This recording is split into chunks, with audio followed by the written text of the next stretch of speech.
امیر احمد صاحب یہ فرمائیے گا، آج نیا شیڈول جاری کر دیا گیا ہے اور 30 اپریل کو پنجاب میں عام انتخابات کے حوالے سے کہہ دیا گیا ہے۔ اب شیڈول جاری ہو جانے کے بعد یہ کہا جا سکتا ہے کہ حتمی طور پر انتخابات ہوں گے، مگر ابھی بھی کچھ شکوک و شبہات کا اظہار کیا جا رہا ہے، آپ کی کیا رائے ہے؟ دیکھیں 30 اپریل کی تاریخ تو اس سے پہلے صدر اور الیکشن کمیشن کے درمیان مشاورت سپریم کورٹ کے فیصلے کے تحت جو کہا گیا تھا 30 اپریل کی تاریخ تو پہلے آ چکی تھی۔ ہاں شیڈول جو ہے وہ تفصیلی ابھی سامنے آیا ہے اور اس میں باقاعدہ طور پہ پھر ایک تاریخ ہوتی ہے جس میں جب تک آپ کاغذات نامزدگی جمع کرواتے ہیں، پھر ان کاغذات نامزدگی پر اعتراض داخل ہوتا ہے، پھر اس اعتراض کے اوپر آگے جو ریٹرننگ آفیسرز ہوں گے وہ اس پہ کام کریں گے۔ تو اب یعنی جو باقاعدہ انتخابی عمل ہے وہ شروع ہو جائے گا اس شیڈول کے بعد، اور پھر بیلٹ پیپرز کی چھپائی ہوگی، پولنگ سٹیشنز کو حتمی طور پہ فائنلائز کیا جائے گا، پھر پولنگ کا عملہ اس کی تربیت ہوگی۔ یہ اب سارا جو آپ سمجھ لیں کہ جو الیکشن کا مرحلہ ہے وہ اب باضابطہ طور پہ ایک آفیشیل پروسیس کے اندر داخل ہو گیا ہے۔ جہاں تک انتخابات کے ملتوی ہونے کا تعلق ہے تو بظاہراً تو جو آئینی قانونی طور پہ اور ابھی الیکشن کمیشن نے جیسے شیڈول جاری کر دیا ہے اس میں تو کوئی گنجائش نہیں ہے، لیکن حکومت بہرحال یہ کہہ رہی ہے، جیسے خواجہ سعد رفیق صاحب نے بھی کہا، رانا ثناء اللہ صاحب نے بھی کہا کہ وہ اگر کا لفظ استعمال کرتے ہیں کہ اگر الیکشن ہوگا تو ہم دیکھیں گے، اگر الیکشن ہوگا تو یہ ہوگا۔ اب اگر کہاں سے وہ کس بنیاد پہ ان کو کس نے یہ یقین دہانی کروا رکھی ہے کہ آپ فکر نہ کریں،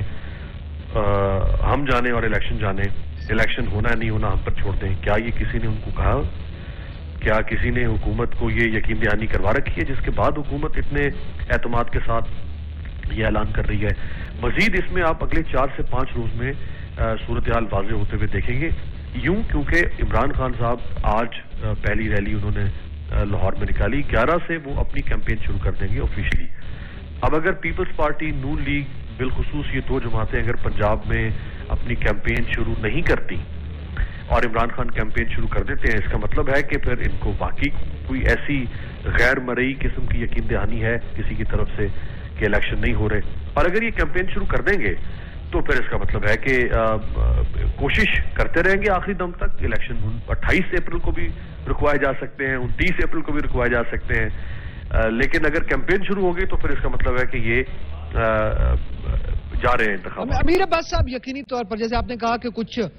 غیر مرئی طور پر ان کو یقین دہانی اگر کروائی گئی ہے تو وہ صورتحال بھی سامنے آئے گی، ورنہ موڈ سے پتہ چل جائے گا کہ الیکشن ہو رہے ہیں یا نہیں ہو رہے۔ لیکن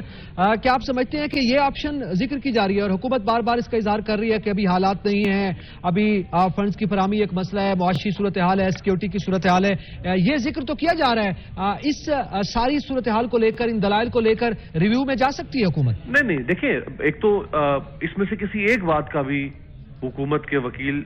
یا فاروق اشنائک موجود تھے، اٹارنی جنرل آف پاکستان موجود تھے جب سپریم کورٹ میں اس کی ہیئرنگ ہوئی، ان میں سے کسی ایک نقطے کو بھی جواز نہیں بنایا ان وکلاء نے۔ یہ کرتے نا عدالت کے ساتھ، اس پہ یہ رکھتے تحریری طور پر کہ ہم انتخابات نہیں کروانا چاہتے۔ وہاں پہ تو بحث ہو رہی تھی کہ کیا آئین کے تحت 90 دن میں انتخابات ہونے چاہیے نہیں ہونے چاہیے، کس نے کروانے ہیں، کس کی ذمہ داری انتخابات کی تاریخ دینے کی؟ وہاں تو انہوں نے اس قسم کا کوئی مدعا نہیں اٹھایا، اور ریویو کا بھی انہوں نے اعلان کیا کہ ہم ریویو پٹیشن نہیں فائل کریں گے۔ سو اب اگر یہ کوئی اس قسم کا اعتراض لے کر جاتے ہیں سپریم کورٹ میں، یاد رکھیے گا سپریم کورٹ کا جو فیصلہ ہے اس کا پریمبل اگر آپ پڑھیں، جو اس کا پہلا پیراگراف ہے، بہت شاندار پیراگراف ہے جس میں سپریم کورٹ نے پارلیمنٹری ڈیموکریسی کی ڈیفینیشن بیان کی ہے کہ پارلیمنٹری ڈیموکریسی کیسے وجود میں آتی ہے۔ اس ڈیفینیشن کے بعد جو سپریم کورٹ کے فیصلے کا حصہ ہے، اس کے بعد کوئی کیسے کسی بھونڈے جواز کے ساتھ سپریم کورٹ میں جا سکتا ہے کہ ہمارے پاس پیسے نہیں ہیں؟ اچھا، اگر کوئی یہ کہے، ایک حکومت یہ کہے کہ میرے پاس پیسے نہیں ہیں، میں سیکیورٹی نہیں دے سکتی، تو پھر اس کا مطلب ہے کہ وہ حکومت تو اعتراف جرم کر رہی ہے۔ یہ انتخابات کروانا یہ کوئی پریویلیج نہیں ہے،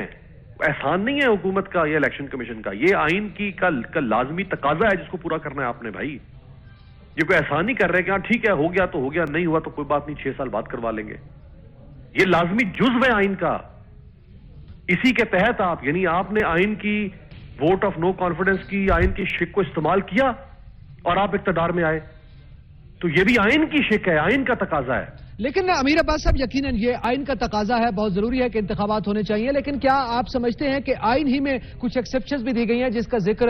یہ بار بار کرتے ہوئے نظر آ رہے ہیں؟ اور اس کے ساتھ ساتھ آپ نے کے پی میں بھی دیکھا کہ گورنر نے انتخابات کی تاریخ نہیں دی ابھی، جبکہ الیکشن کمیشن کا اسٹاف وہاں پہ پہنچا ہے، مذاکرات کی کوشش ہے، وہ مذاکرات ناکام ہو گئے ہیں۔ دیکھیں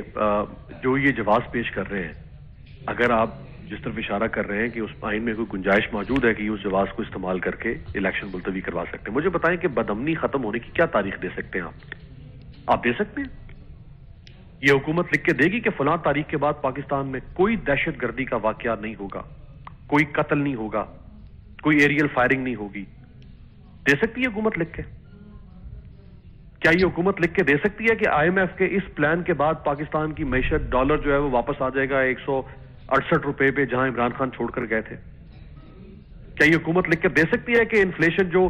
11% 12% پر کھڑی تھی جب یہ حکومت آئی اور آج یہ 31 32 37% پر چلی گئی ہے، واپس آئے گی 11-12% پر؟ کیا یہ حکومت لکھ کر دے سکتی ہے کہ 16.2 بلین ڈالرز کے جو ریزروز تھے وہ جو گر کے نیچے 7-8 بلین ڈالر پر آ گئے وہ 16.2 بلین ڈالر پر آ جائیں گے؟ معیشت اور جو لا اینڈ آرڈر ہے وہ تو ایک ریلیٹو ٹرم ہے میرے بھائی. آج ڈالر ٹھیک ہے، کل خراب ہو جائے گا، پرسوں پھر ٹھیک ہوگا، اگلے دن سٹاک مارکیٹ بیٹھ جائے گی. یہ تو ریلیٹو ٹرم ہے. میری نظر میں یہ معیشت ٹھیک ہوگی، آپ کی نظر میں معیشت خراب ہوگی. تو ایک حکومت جس کی نیت میں فطور نظر آ رہا ہے، اور کل گیلپ کا سروے آپ نے دیکھ لیا، راجن پور کا الیکشن آپ نے دیکھ لیا،